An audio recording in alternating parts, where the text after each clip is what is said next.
دوسری حدیث سیدنا اویس کرنی رحمت اللہ علیہ، جن کو صحیح مسلم میں نبی صلی اللہ علیہ وسلم کی حدیث ہے، خیر التابعین من التابعین، تابعین میں سے سب سے بہترین شخص اویس نام کا ایک بندہ ہے، اگر تم اسے ملو تو اس سے دعا کروانا اپنے حق میں۔ یہ صحیح مسلم میں حدیث ہے۔ اویس کرنی تابعی تھے، اپنی والدہ کی خدمت کی وجہ سے حضور کی خدمت میں حاضر نہیں ہو سکے، اس وقت حالانکہ زندہ تھے لیکن آ نہیں سکے، اس لیے تابعی ہیں، صحابی نہیں۔ تو اویس کرنی کے بارے میں یہ بڑا مشہور کیا انہوں نے کہ جی جب ان کو خبر ملی کہ نبی صلی اللہ علیہ وسلم کے دانت مبارک غزوہ احد میں شہید ہوئے ہیں تو انہوں نے اپنے ایک ایک کر کے دانت توڑ دیے، کہ پتہ نہیں اے نکلے ایسی کہ پتہ نہیں اے، تو کر کے پوری بتیسی انہوں نے باہر نکال دی۔ یہ بھائیو، یہ واقعہ کسی بھی اہل سنت یا اہل تشیع کے ہاں کتاب میں سند کے ساتھ تو پہلے دکھائیں۔ یہ بے سند چند صوفیوں نے یہ واقعہ لکھا ہے، اور صوفیوں میں جو اہل علم ہے جیسے علی بن عثمان حجویری ہیں، عالم تھے، کشف المحجوب میں ویسے کرنی پہ باب بند ہے، سب سے پہلے یہ واقعہ لانا چاہیے تھا، انہوں نے ذکر تک نہیں کیا اس واقعے کا، تو وہ پتا ان کو بھی تھا یہ سن سنا کے سننے والی بات ہے، نہیں کیا انہوں نے ذکر اویس کرنی میں یہ والا واقعہ۔ یہ بالکل بے سند سن سنا کے سننے والا واقعہ ہے، پڑھ پڑھا کے نہیں، یہ سب جھوٹا واقعہ ہے۔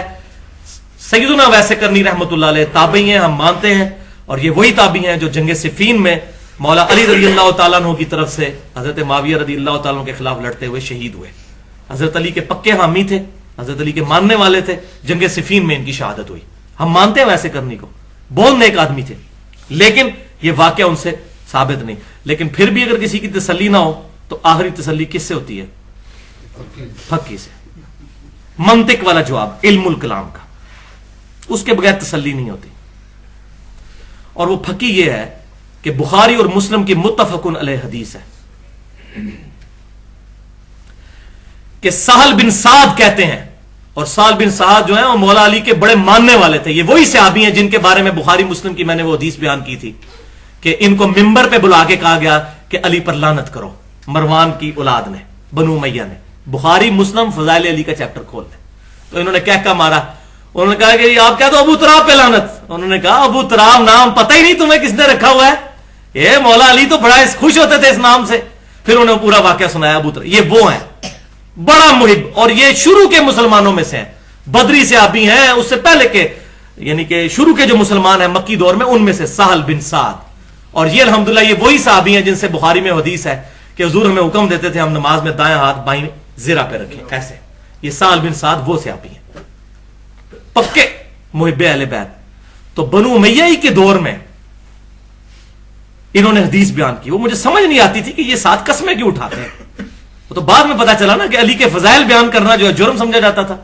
سہل بن سعد بخاری اور مسلم دونوں میں موجود ہے، غزوہ احد کا چیپٹر نکالیں۔ سہل بن سعد کہتے ہیں اللہ کی قسم میں جانتا ہوں کہ رسول اللہ کو جب زخم لگا اور آپ کے دانت شہید ہوئے تو کون تھا جو رسول اللہ کے زخم پر پانی ڈال رہا تھا اور کون تھا جو حضور کا زخم دھو رہا تھا؟ اللہ کی قسم علی مولا علی جو تھے وہ نبی صلی اللہ علیہ وسلم کا زخم مبارک دھو رہے تھے، اور حضرت فاطمہ اس کو صاف کر رہی تھی اور خون رکتا نہیں تھا، تو حضرت فاطمہ نے ایک چٹائی جلا کر اس کی راکھ اس پہ رکھی تو خون رک گیا۔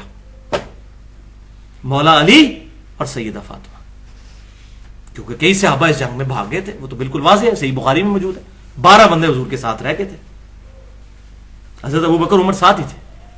یہ بھی جھوٹ شیعہ بولتے ہیں کہ وہ بھاگ گئے تھے، نہیں، حضرت عثمان بھاگے تھے، وہ بخاری میں موجود ہے، وہ قرآن پاک میں آ گیا ہم نے ان کو معاف کر دیا، وَلَقَدْ عَفَا عَنْكُمْ، اللہ تمہیں بے شک معاف کر چکا، سورہ آل عمران۔ اب یہ 1400 سال بعد کسی کو حضرت عثمان غنی پر لعن طعن کر کے اپنی آخرت برباد نہیں کرنی چاہیے، وہ لاتی ایسے بن گئے تھے اس وقت۔ لیکن مولا علی نبی صلی اللہ علیہ وسلم کے ساتھ زخم دھورے، بخاری اور مسلم کے الفاظ ہیں۔ تو آپ مجھے بتائیں جس نے وہ دانت ٹوٹتے ہوئے دیکھے ہیں اور سیدہ فاطمہ جو مرم لگا رہی ہیں انہوں نے اپنے دانت کیوں نہیں توڑے؟ یہ ہے پھکی۔ کیا مولا علی سے بڑھ کر ویسے کرنی کو رسول اللہ سے محبت تھی؟ مولا علی کے غلاموں کے غلام ہیں حضرت ویسے کرنی، اور مرتبے میں تو آپ بات ہی نہ کریں، کوئی جوڑ ہی نہیں ہے۔ تو سیدنا علی جنہوں نے لائیو منظر دیکھا تھا حضور کے دانت ٹوٹنے کا، ان کو تو اسی ٹائم ایک پتھر لے کے اپنے دانت توڑ دے، تو کسی ضعیف سند سے بھی دکھا دیں، چلیں اس میں تو ہم صحیح سند مانتے ہی نہیں، ضعیف سند کیا، کوئی واقعی جھوٹا ہی واقعہ دکھا دیں کسی کتاب میں کہ سیدنا علی نے یا سیدہ فاطمہ نے اپنے دانت توڑے ہوں کہ ہاں حضور کے دانت ٹوٹے تھے تو ہم بھی اپنے دانت توڑ دیں، نکالیں، یہ ہے علمی جواب۔ تو ہم مولا علی کے ماننے والے حضرت ویسے کرنی سے کوئی ایسی بات ثابت نہیں، اور بالفرض اگر ثابت بھی ہوتی ہمارے لیے کوئی حجت نہیں ہے، ویسے تو ہے ہی جھوٹ ہے، کیونکہ سیدنا علی جنہوں نے وہ لائیو منظر دیکھا ہے معاذ اللہ، ان سے بڑھ کر محبت تھی کسی کو؟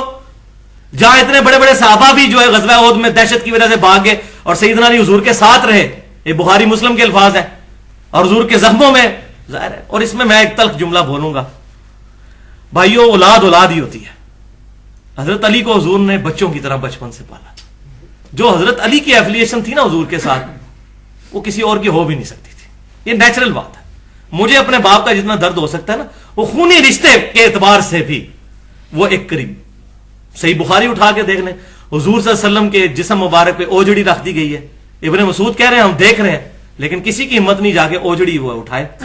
لوگوں نے جا کے حضرت فاطمہ کو بتایا، حضرت فاطمہ گھر سے آئی اور انہوں نے نبی صلی اللہ علیہ وسلم کی گردن مبارک سے اوجڑی اتاری۔ اولاد اولاد ہی ہوتی ہے۔ حضرت علی اور حضرت فاطمہ والا سٹیٹس کسی کا بھی نہیں ہو سکتا، اسی لیے تو حضور کہتے تھے میں اہل بیت کے معاملے میں تمہیں اللہ سے ڈراتا ہوں۔ صحیح مسلم انٹرنیشنل نمبرنگ کے مطابق ایمان والے چیپٹر میں 240 نمبر حدیث ہے کہ علی سے محبت نہیں رکھے گا مگر مومن، علی سے بغض نہیں رکھے گا مگر منافق۔ محبت علی از دا لٹمس ٹیسٹ آف ایمان۔ علی کا نام سن کے کسی کا چہرہ بگڑ جائے پکا منافق ہے، چاہے دیوبندی ہو، بریلوی ہو، اہل حدیث ہو۔ کر لے رفع دین جتنے کرنے ہیں، پگڑیاں جتنی لمبی مرضی باندھ لے اور آمین جتنی اونچی مرضی کہہ لے اور نعرے ربیع الاول کے موقع پہ جتنے مرضی لگا لے، پکا منافق ہے اگر علی کا نام سن کے اس کے منہ کے اوپر چہرے کے اوپر جو ہے وہ غصے کے آثار آ جاتے ہیں۔ ہم اہمی رونا رو رہے ہیں، حضور صلی اللہ علیہ وسلم خود بتا گئے ہیں کہ علی سے محبت نہیں رکھے گا مگر مومن، علی سے بغض نہیں رکھے گا مگر منافق۔ صحیح مسلم کتاب الایمان 240 نمبر حدیث۔ الحمدللہ۔